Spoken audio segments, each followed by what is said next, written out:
Alright, what is up everyone? Welcome back to the channel. My name is Chris, and today I'm back with another game recap video in a very, I don't even know how to describe that game.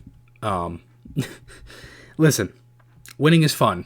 I'll say that. Winning is fun. You know, we know that when the Flyers win, I'm happy, you're happy, everybody else watching this is happy. So, like, this game was not fun. They won, but it was not fun. They got dominated in 40 of the 64 and a half minutes, whatever it was, since this game went to overtime. And for the most part, very good first period. I'll say that. Very good first. You played really good. You got in on the forecheck. You scored 2 goals. You have a 2-0 lead. And for the most part, you forced a lot of plays at their blue line.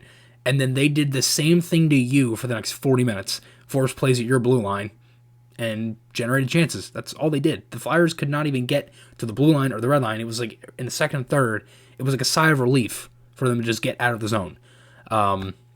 Starting off in this one, obviously Konechny being scratched is the big thing. Sam Warren enters the lineup. Myers comes back after missing 4 games, where he was, looked at as week to week. I feel that like that's kind of crazy to me that he was looked at as week to week, and he only missed 4 games. So it's definitely good. I thought Myers was very good tonight, to be honest.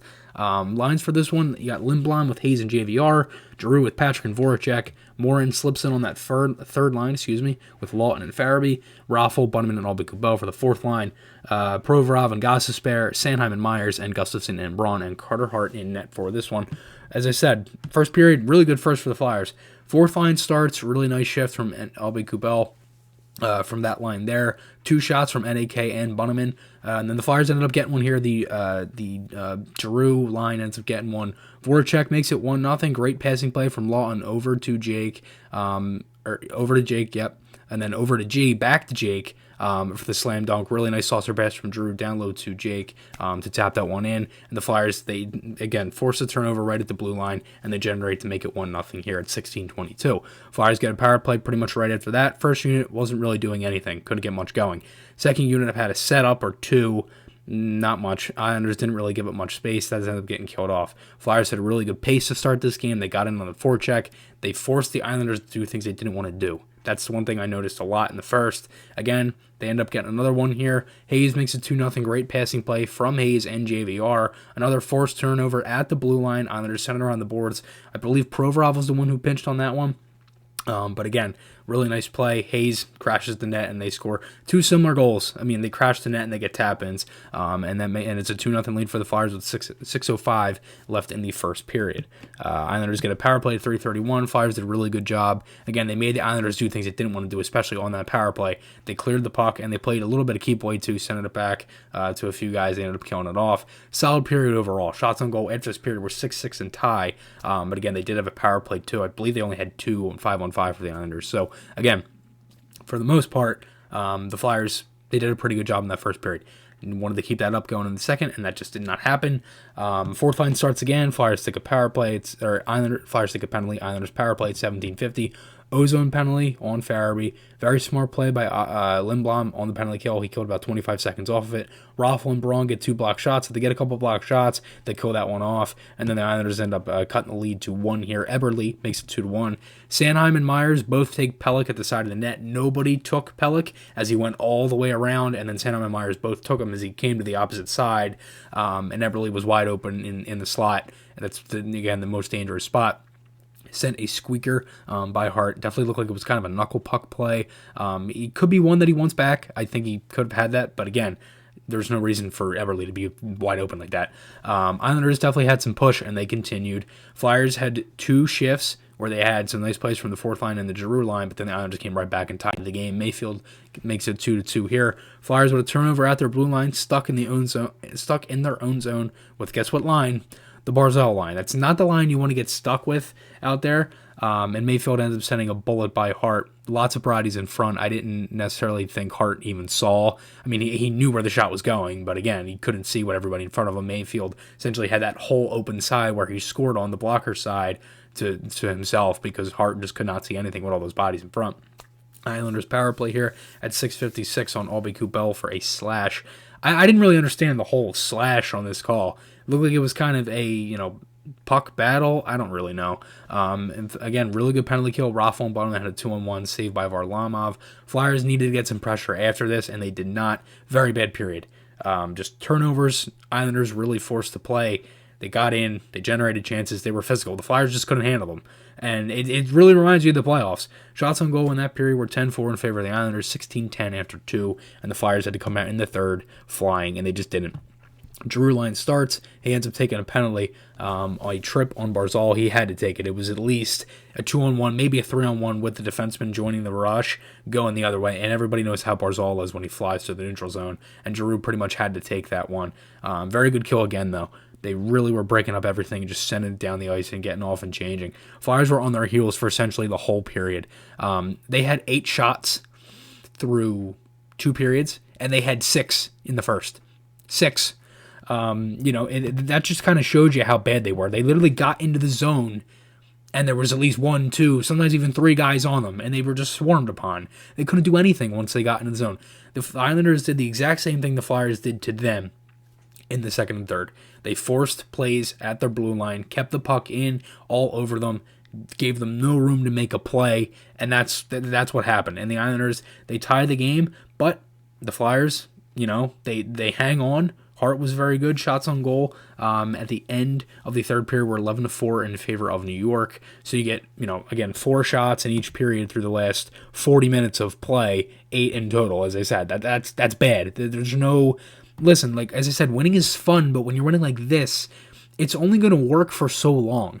You're 6-2-1 in 9 games, and you haven't had one 60-minute effort all year. You've maybe had one, and it was probably that game against Boston where you lost in the shootout. That was it, and you lost that game. That was probably your most consistent game of the year, and you still lost 5-4 in a shootout. So again, they get to overtime. The Islanders were just very laid back in the overtime. They were essentially waiting for the Flyers to make a mistake, and they just stood there and wait for them. Ghost makes really nice plays. Nelson comes in the zone. Great play to break up that play. Flyers get a little 3-on-2, 2-on-2 rush. Ghost sends it up to Lawton at the blue line. He gets in. He waits. He holds. He's very patient with the puck, and he scores on the blocker side of Varlamov, and the Flyers win this one. They pick up the extra point. And again, this was not the best game for the Flyers. As I said, winning is fun. I love when this team wins. They've won 3 straight now, but they haven't necessarily played good in any of the games that they've won. So for the most part, you need to come out tomorrow and you need to cause some havoc and you need to pick up a win. I think for the most part, listen, this team has to wake up. They have to. I'm not going to sit here and talk too much about the Konechny thing because, again, I understand it. Listen, you were not scratching anyone else. You weren't. There's just no way, and I will argue that. Because, again, you look at this lineup, you look at recently how they've played. Konechny is a guy where most of his points right now in the season have essentially come from the beginning of the year.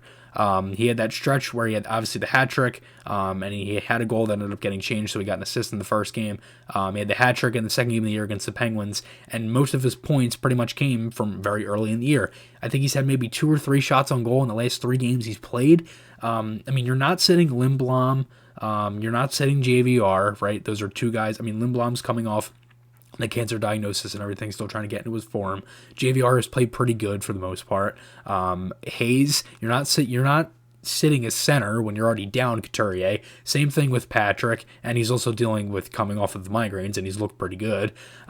Giroux, you're not sitting your captain, who has 8 points in 9 games played. I believe he might have gotten assist on the Lawton goal tonight. Voracek leads your team in points. You put more in the lineup tonight. You're not sitting Farabee because that's bottom 6. That's not helping you. AV specifically called out the top 6 last game. Why would he sit somebody from the bottom 6? That makes no sense. So again, for the most part, TK made the most sense to sit. And again, he already said after tonight's game that he will be in the lineup tomorrow and Brian Elliott will be in net. That is one thing for tomorrow's game. So again, it's a wake-up call. It's not just a wake-up call for Konechny. TK knows he has to pick it up. But it's also a wake-up call for the top 6, too. He's calling you out like that, and then he takes out your number 1 goal scorer at the time. Everybody's like, uh-oh, because you have to wake up. There's no reason why this early in the season, where, you know, you're struggling to pick up wins. Or I shouldn't say pick up wins, but struggling to, you know, get a consistent effort. So I think for the most part, he wants more. And why would he wait until the losses start to pile on? Do it now, and it makes sense. You know, they're 5-2-1. This game was not a dire need, or they were 5-2-1 going into this. They were 5-2-1, and this game was not a dire need to win like that. It's not like they had to win this game to stay in, you know, the race for the top couple spots very early in the year. So, again, they pick up a win. Let's move on here. Let's wake up. You're at the last game of the month, right? You could end this month 7-2-1. You could play 10 games, and you could win 7 of them. I think that's pretty good. And you haven't even, as I said, there is still another gear or two for this team to hit. I've talked about that before. So listen, you won this game. Let's go into tomorrow. Let's regroup. You know the Islanders are going to be pissed, right? They lost the last 2 games against Washington. They blew that 3-goal lead they had, and then they lost this game where they should have won tonight. So you need to come out tomorrow. You need to come out flying. There's going to be some switches in the lineup already. Again, as for some guys, I thought Myers looked fantastic tonight. He did an unbelievable job back there. Made a lot of good plays. As for Ghost, he looked very good. Obviously, had the assist on the Walton goal. But again, for the most part, a lot of things need to be better.